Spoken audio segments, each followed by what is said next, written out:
दोस्तों, आने वाले 50 से 100 सालों के भीतर धरती के तापमान में 1.5 से 2 डिग्री तक की बढ़त के कितने गंभीर प्रभाव झेलने पड़ेंगे, आइए देखते हैं उसकी एक झलक कि पृथ्वी की हवा, पानी और धरातल पर पल रहा जीवन इस दौरान कैसे जीने के लिए संघर्ष करेगा। संपूर्ण मानव इतिहास में आज तक का सबसे अधिक कार्बन डाइऑक्साइड इस समय हमारे वातावरण में मौजूद है। CO2 की बढ़ी हुई मात्रा से पैदा हो रही गर्मी जहां तूफानी गर्म आंधियों को जन्म देगी, वहीं जंगलों में आग लगने की घटनाएं दिन प्रतिदिन बढ़ती जाएंगी। मानसून में भारी बदलाव आने के कारण बारिश और बाढ़ आने की मात्रा बढ़ जाएगी। वहीं इसके साइड इफेक्ट के तौर पर सूखे की स्थिति भी लगातार बनी रहेगी।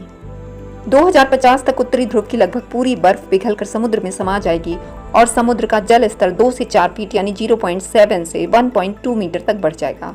समुद्र का बढ़ा हुआ जल स्तर जल प्रलय का काम करेगा और समुद्री तट पर बसे हुए अनेक देशों और शहरों को अपने भीतर समा लेगा।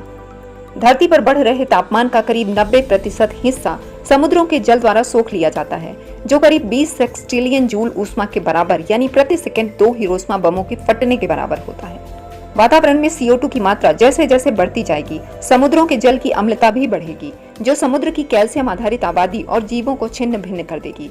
बड़े पैमाने पर समुद्री जीव मारे जाएंगे। मौसम में हो रहे बदलाव खेती की दशा को बदल कर रख देंगे। अनाज का उत्पादन लगातार कम होता जाएगा, जो भूखमरी का कारण बनेगा। बायोडाइवर्सिटी यानी जैव विविधता को तगड़ा झटका लगेगा। समुद्र और धरती पर रहने वाले लाखों जीव हमेशा के लिए विलुप्त हो जाएंगे।